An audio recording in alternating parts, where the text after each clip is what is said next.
خراغلی د وخت مسافره. احمد او د وخت جادویي کتنمه. د سخت باران او تندر په شپه احمد د خپل کلي تر ټولو پخواني غر ته پورته کېده. هغه نه پوهېده چې نن شپه به د هغه ژوند د تل لپاره بدل شي. احمد په ویره وویل ولې زما زړه داسې احساس کوي لکه څوک چې ما دلته رابلوي.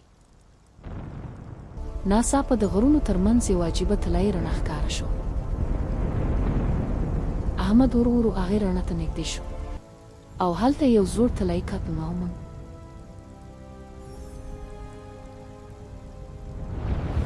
کله چې احمد کتنما لمس کړ ناڅاپه د هغه شاوخوا نړۍ بدله شوه. احمد په حیرانتیا چیغه کړه دا زه چیرته راغلم؟ یو زوړ پاچا د تخت څخه پورته شو په ارام غږ یې وویل ښه راغلې د وخت مسافره. احمد په حیرانتیا وویل تاسو زما نوم څنګه پیژنئ؟ پاچا موسکی شو ځکه چې ستا راتګ د کلونو مخکې وړاندوینه شوی.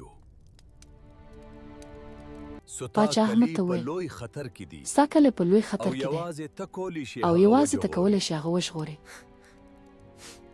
احمد په ویره وویل خو زه خو یوازې یو عادي هلک یم. پاچا خپل لاس د احمد پر اوږه کېښود. اصلي اتلان تل عادي خلک وي.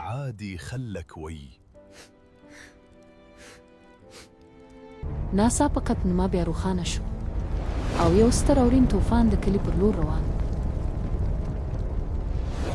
احمد په زړورتیا چیغه کړه زه به خپل کلی وژغورم.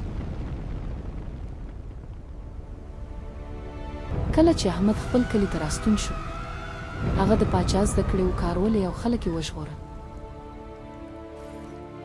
او احمد پوه شو چې ریښتینی ځواک د زړورتیا، مهربانۍ او باور د نه پټ وي.